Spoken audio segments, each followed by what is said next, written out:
Retour, si vous voulez bien, sur le plateau de mensonges, manipulation et bénéfices. Juste après, on reprend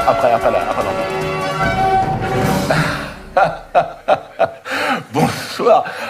Tout à l'heure, retour sur ce plateau avec, comme chaque semaine, d'éminents spécialistes autour de cette table. À ma droite, ai-je besoin de la présenter, Sarah El-Krief. Bonsoir, Sarah. Sarah, qui est docteur vétérinaire, sociologue, paysagiste. Vous êtes également chercheur au CNRS, Sarah, sur le comportement des moutons, je crois, des pigeons, pardon, excusez-moi, je n'ai pas relu mes fiches.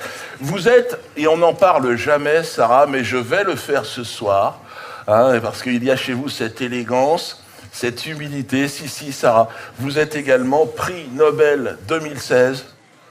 Voilà, de la bonté, de la générosité,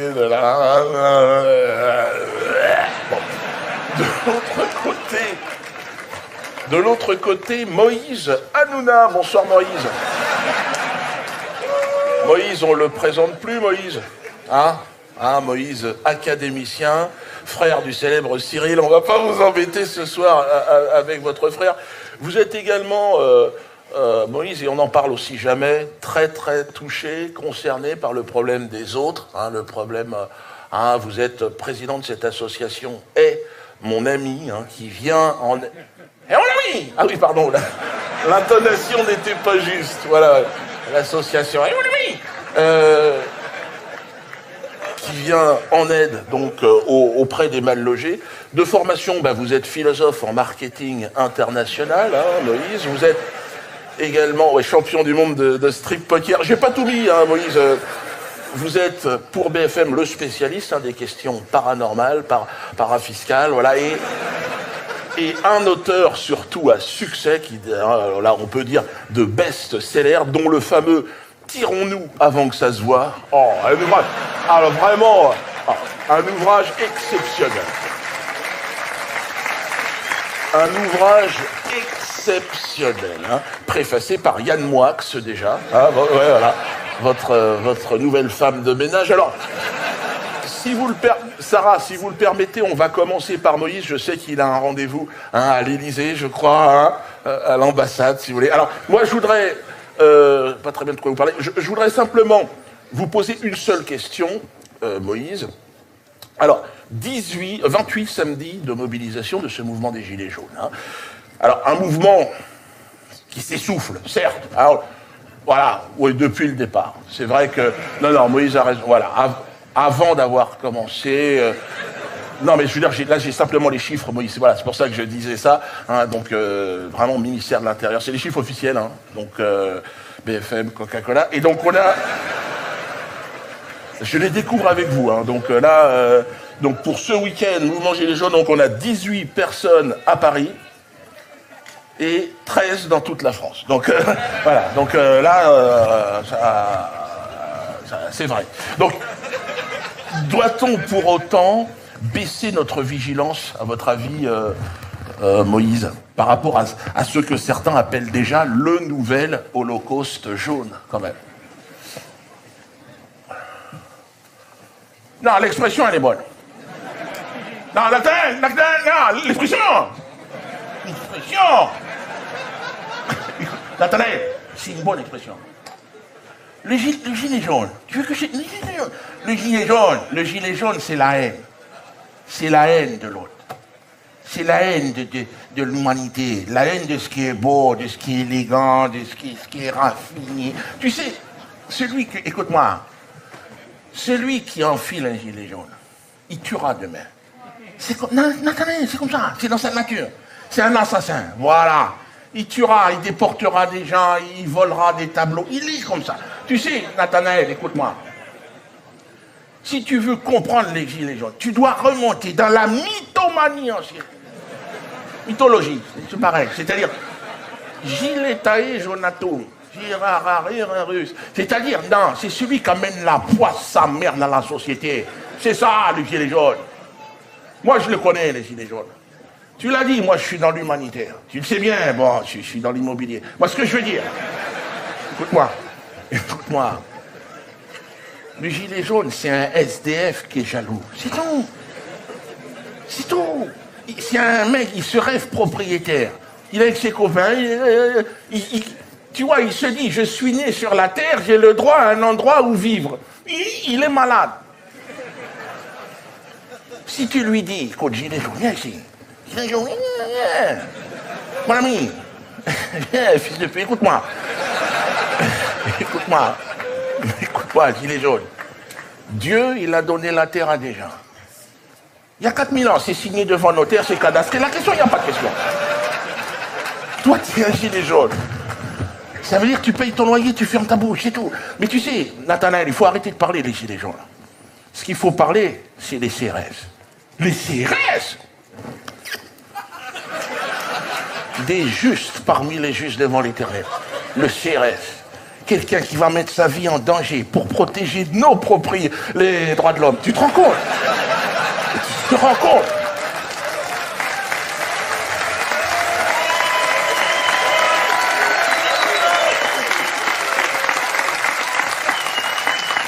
Moi, je dis, il faut leur donner quelque chose. Les CRS, il faut leur donner accès à leurs croquettes. À leurs requêtes, pardon. Les croquettes. C'est des gens, il faut partager ce pays. Il faut leur donner des primes.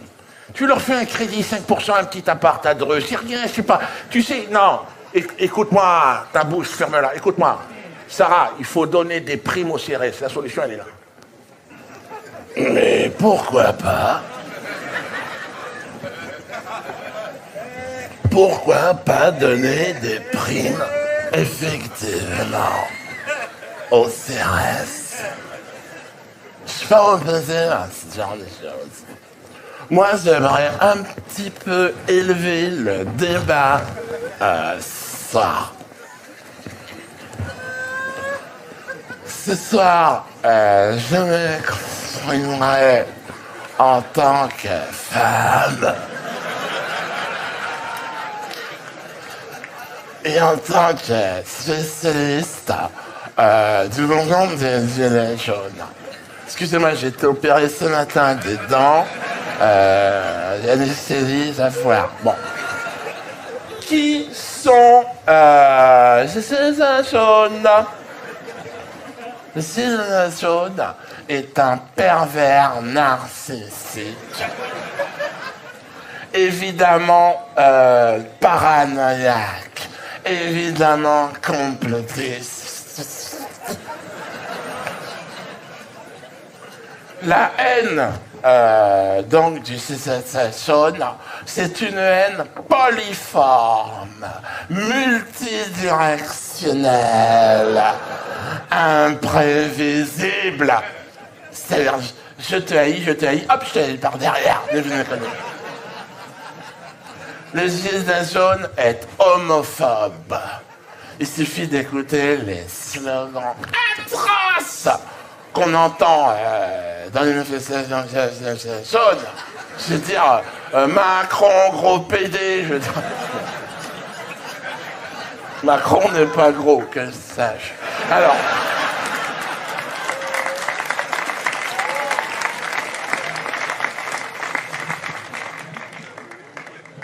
Le problème du gilet jaune, c'est qu'il s'est construit en opposition. Voilà, il est anti. C'est comme, alors, anti-franc-maçon, voilà, anti-gay, anti-tâche, et surtout, on va le dire ce soir, il est antisémite. Voilà. On va parler ou pas ce soir? Le mouvement jaune est un mouvement antisémite. Et je le répéterai 3 fois. Ils sont antisémites. Les chemises brunes des années 30 sont devenues des gilets jaunes. Voilà la vérité que personne ne veut entendre. Moi, je me suis intéressé à ce mouvement. Je veux dire, en tant que spécialiste, bien sûr.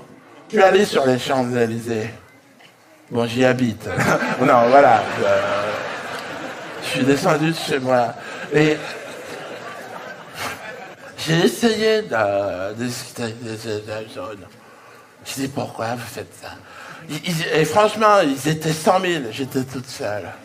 Ils descendaient les champs, j'ai pas eu peur. Je les ai regardés comme ça. Qu'est-ce que vous foutez, ces jeunes? Et il y en a un qui a dit, mais c'est qui cette conne? Je dis, cette conne, elle habite là, j'ai jaune. Qu'est-ce que vous foutez là? Retourne en banlieue. Et il m'a regardé, il m'a dit, madame, on veut juste récupérer notre pouvoir d'achat.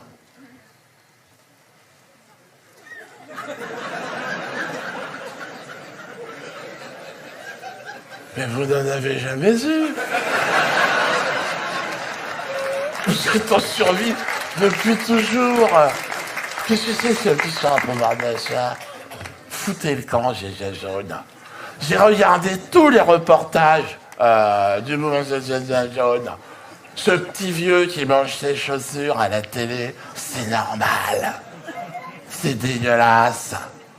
On mange pas ses chaussures à la télé. Toujours les jaunes à se plaindre. C'est trop cher, on a souffert. Non, monsieur, on n'avait pas souffert. Quand on souffre, mais c'est on se tait. C'est une question de dignité humaine.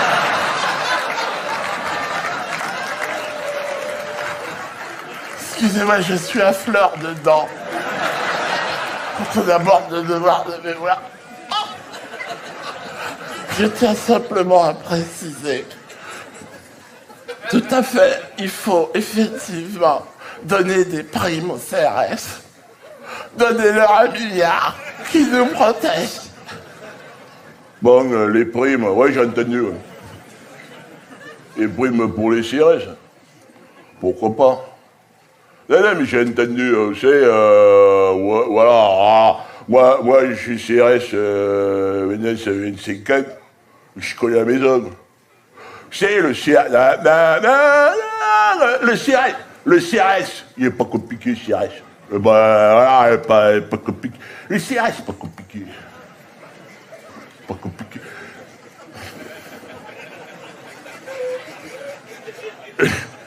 Non, mais c'est vrai, parce que les gens, ils disent, le CRS, c'est pas compliqué. Le CRS, c'est quoi? Le reste, c'est les coins des canards des politiques. Nous, on n'est pas compliqué. Hein. Mais les politiques, voilà, ils font n'importe quoi, il faut dire les choses. Hein. Moi, j'ai des copains, bien sûr. Les politiques, il y a 25 ans, ils commençaient déjà à casser les couilles. Ils ont fait venir des Africains dans notre escadron, sans demande. Ouais, les Antillais, pardon, j'ai lu. Ouais, c'est pareil, on va pas faire de géographie, mais je veux dire, après, non, mais écoute, après, ils ont fait venir des femmes, dans la... Mais je suis pour la parité, mais pas chez nous. Moi, j'ai une collègue, sans mentir, elle fait, écoute, elle fait 40 kilos tout équipé. Quand tu charges, nous, on ne peut pas protéger tout le monde. Il faut être logique. Donc voilà, tu lui donnes un scooter, un toki, qu'elle aille acheter les clopes. Non, c'est pas méchant, mais tout ça encore, on aurait pu s'habituer, c'est. Mais là, ça devient compliqué. Le chef d'escadron, vous êtes au courant? Voilà. Il est transgenre.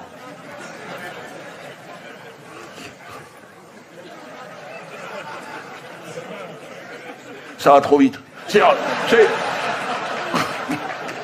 Nous, on n'est pas compliqué. Mais là, ça devient compliqué. Parce que le matin, rien qu'au salut, comme ça, on ne peut pas. On n'arrive pas. Hein.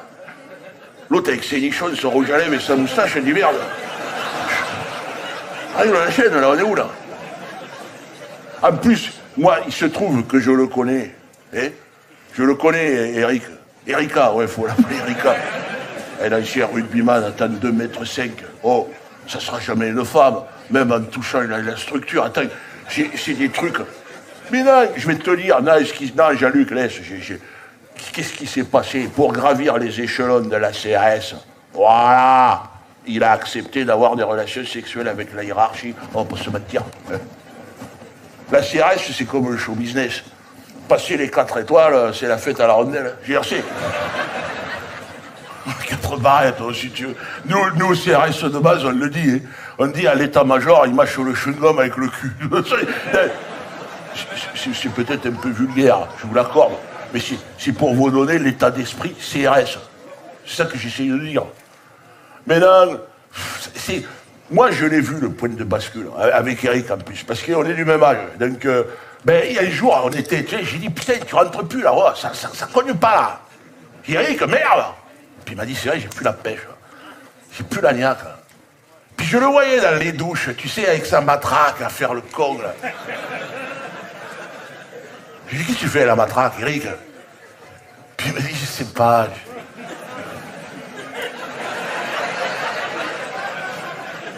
Comment ça, tu sais pas? Il m'a dit, putain, j'ai envie de me la foutre dans le cul. J'ai dit, c'est le matériel de l'État, de quoi tu parles? C'est la République, là, oh.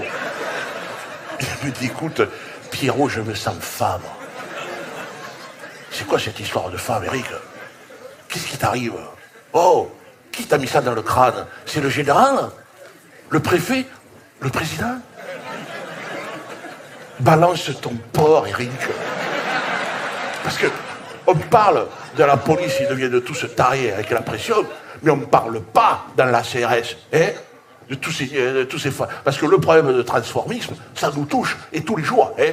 Et attends, le pompon, je termine, Jean-Luc, le pompon, il s'est fait, il est transformé, il est devenu une femme. Ok, opération, hein. Bon, terminé. Et maintenant qu'il est femme, il est devenu lesbienne. Donc à quoi ça sert en fait? Qu'est-ce qui se passe ici?